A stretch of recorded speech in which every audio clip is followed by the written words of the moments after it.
not easy. It is time for another segment of Proverb. That's a great name. I just came up with it. Wow. We're going to jump into 3 different proverbs and talk about how they're pretty epic. Oh my God. That's why it's called proverb. I see. Not Yep. just I proverb saw time. You just made that up. You're so creative. Were you going to say annoying and then change it to creative? No. I was going to say You're intelligent. like, you're so creative. All right, let's jump into Proverbs. We're going to go to chapter 14. Basically, they're going to go pretty much in order. So it'll be like 14, and then we're going to jump to 16. Wait, I can't find it. 1 second. It's after 13 and before 15. Oh. So as we jump in, we're going to be in chapter 14, verse 7 is what we're going to look at here. The reason why we're talking about Proverbs, I talked about this last time. I'm not a major Proverbs reader. Because I love story, I love a continuation of things, and so having so many points that feel disjointed, it's really hard for me to just sit through and read through Proverbs. And so I wanted to pick out certain ones and just kind of dive into those a little bit and talk about these ideas that it's sharing. So we're going to start in 14, verse 7. And so it says this, leave the presence of a fool, for there you do not meet words of knowledge. Clearly, this is a logical statement, right? Don't be around idiots because they don't say smart things, right? Yep. And so I think it's just funny. I think it's interesting because I think we do oftentimes keep party with fools, we keep these relationships with people that we know are not good for us, that we know are not following the truth, that we know are not intelligent in the way that this is talking about, right? It's not necessarily talking about their IQ. Yeah, their IQ or how intelligent they are, right?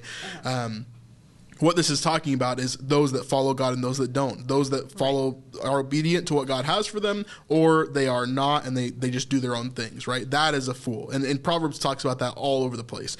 You are a fool if you do this. This person that does this is a fool, right? And it's giving you that clear idea of the dichotomy between wisdom and foolishness. Mm-hmm. And so don't keep company with fools. Why? Because they will impact how you are, right? We've heard this phrase over and over again in my world, at least, where it's you are the outcome of the people that you hang around with the most, right? Mm-hmm. The 5 closest people to you, you are the kind of the outcome of that, right? And they kind of change how you are, how you talk, the vocabulary that you have, the culture that you live in, right? And so I think that's kind of what this is talking about here. But what are your thoughts on this? Leave the presence. I always do this. Sorry. Leave the presence of a fool, for there you do not meet words of knowledge. Yeah, that's so funny. Don't talk to dummies. I just take it for what it says. Sure. Don't be around. So how do you process people. that in your own life, though? How do I process not being around foolish people? How do you do that? Because you live with me, so. Yikes.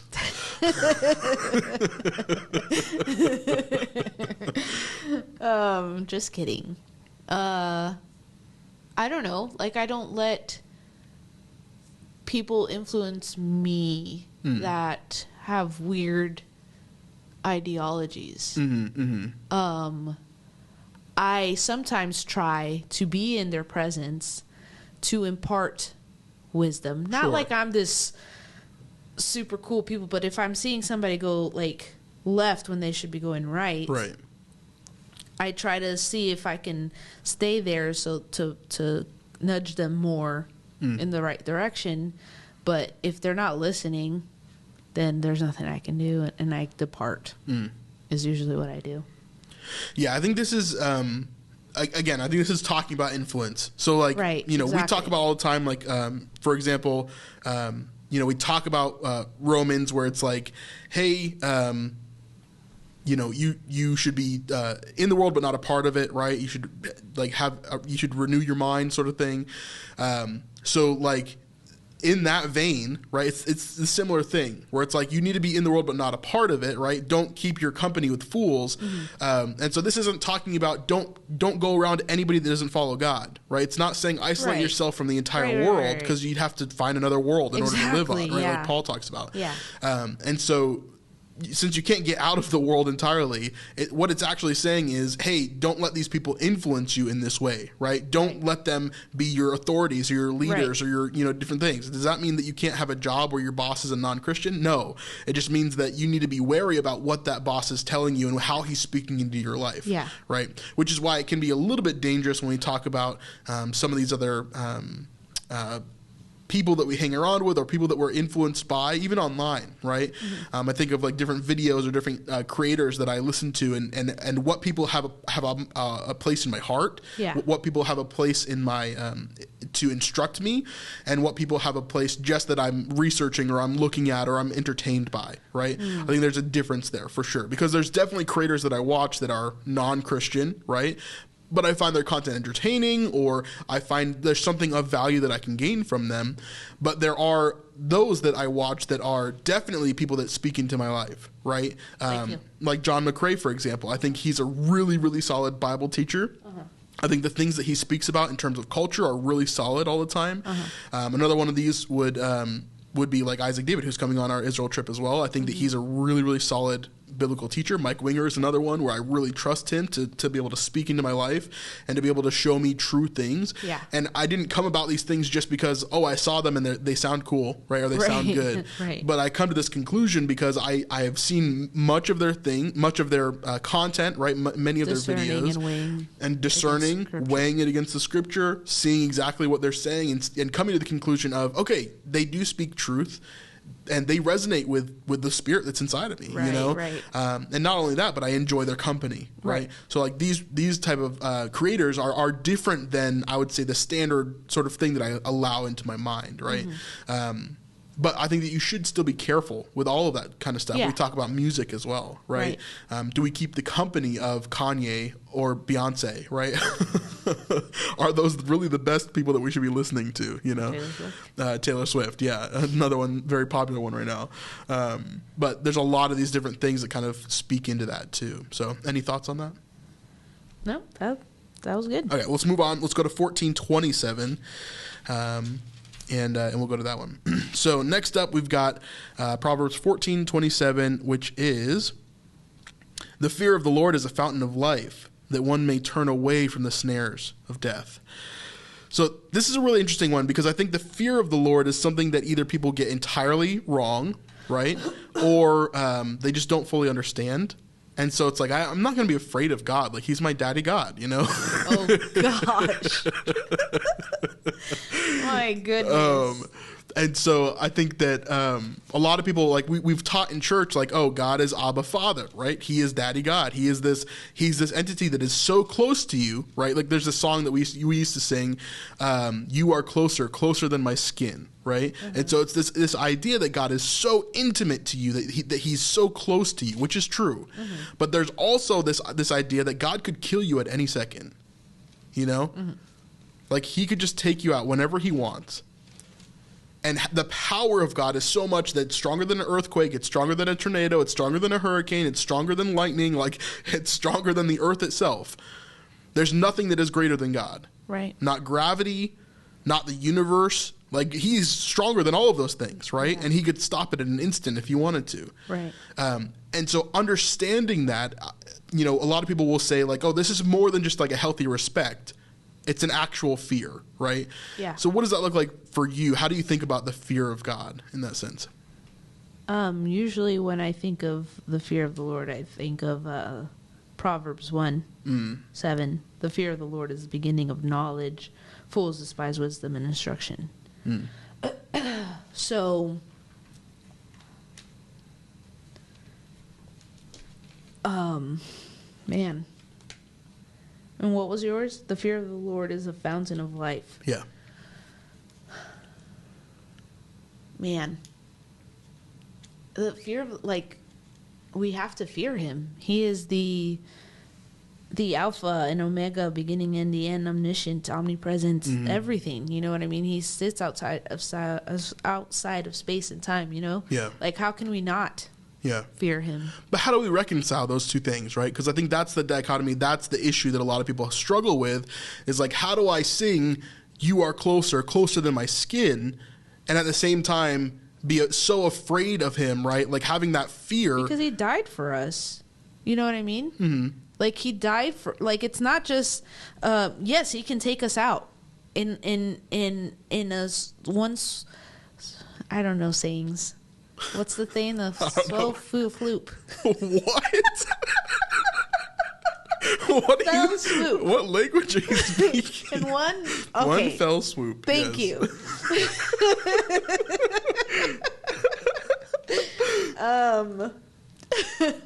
But he also died for us, knowing that we were sinful. He loved us, for he gave his only begotten son, that whoever should believe in him shall. What is it? You're having a rough time. I am. My memory is the worst. And like I memorize scripture, and then when I try to recite them, it just doesn't work. My goodness. So like he loves us. Yeah. But he can take us out. Mm-hmm. You know what I mean? But it's not just about taking us out. It's just like we need to like OMG. Okay? Mm-hmm. People, I get so and I've even cried about it recently, where it's like Brandon's like, but what do you expect? They don't know, you know? But I'm like, but they're speaking about my God. Yeah. You know, like they're belittling him. Yeah. And it hurts. You know? Like I think that is the fear of the Lord, right? Like yeah, I think it starts with respect. I think it's a piece of it for sure. Right. And that respect brings you to, okay, because I respect God and I understand his capabilities, then I understand what he's capable of. Yeah. Right.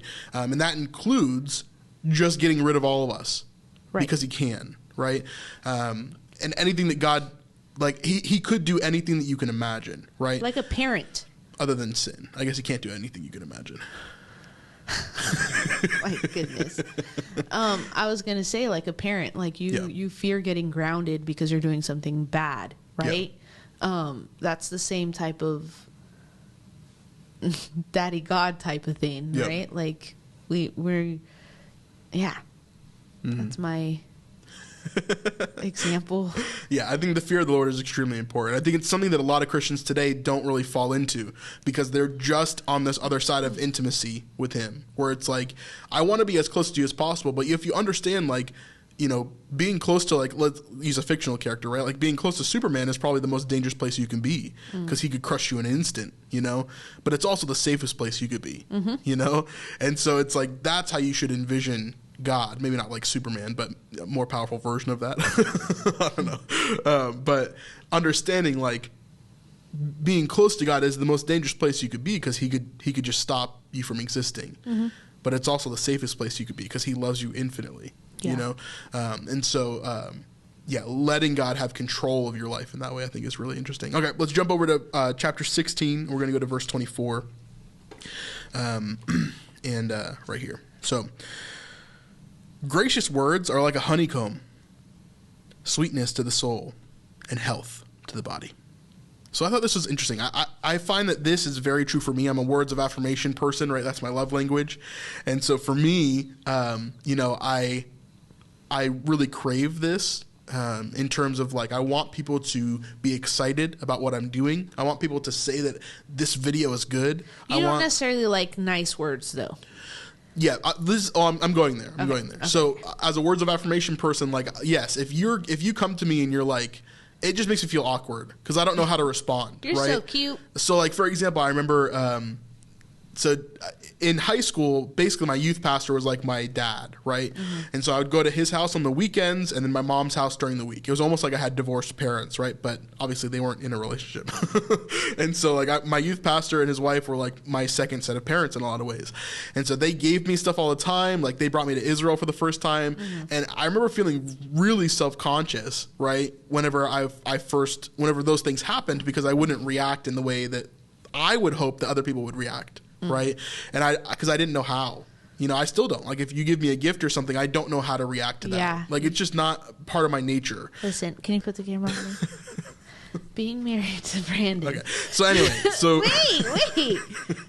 It's so hard. I can't say you're so smart. Like, he'll react weird. Yeah. And gifts and like all this stuff. But he's a words of affirmation person, so I also need to be careful. Yeah, but so I don't know really how to respond in that way. But I remember seeing like he gave a laptop to another girl in the youth group, and she's like freaking out, crying, like, you know, excited. And I was like, I told him afterwards, I was like, man, I wish I could respond in that way, you know. But that's not necessarily what this verse is talking about. It's not talking about words of affirmation, even though that's something that I struggle with. But it's my love language, and that's, you know, what I claim, what I want, right? If I see like a super nice comment, right, and it's like, hey, this is exactly what I needed, like that really gratifies what I made, right? Even if it gets 2 or 3 views, right? I helped that one person with this one video because of the things that I explained, right? That really gratifies my creation, right, of that video. This is talking about gracious words are like honeycomb. Yeah, right? define that. And so gracious words are like, let's say you did something wrong, right? And you know that you're in the wrong, and you probably shouldn't have done that. My favorite thing to do, because I'm a words of affirmation person, because that's how I show love, not just how I receive it, right, is to go to you when you do something wrong and say, baby, it's okay. I love you. You know, like I love you, because I love being in that position of being able to forgive someone. I love being in that position of being able to, what's wrong? I love being in that position of being able to let someone off the hook. Yeah. You know, and I think that mostly comes from, I wish people would do that for me, you know, not necessarily just you, but everybody in my life. Right. Yeah. And that goes for like my mom, or like, you know, Dave, my youth pastor, or whatever else, like anything else. Like I wish that these people would come to me and be like, hey dude, like I know you messed up, but like it's okay, you know, we're gonna get past it. Here's the steps we need to go to move forward, but I love you, you know, and we're gonna move forward. And so that, I think, is what this verse is talking about. That's gracious words to me. It's like gracious words are like honeycomb, right? Let me read that verse again. So it says, gracious words are like honeycomb, sweetness to the soul and health to the body. And so I think that's exactly what gracious words do. It's like, you can go to someone and be like, hey, this is a really bad situation, but I love you.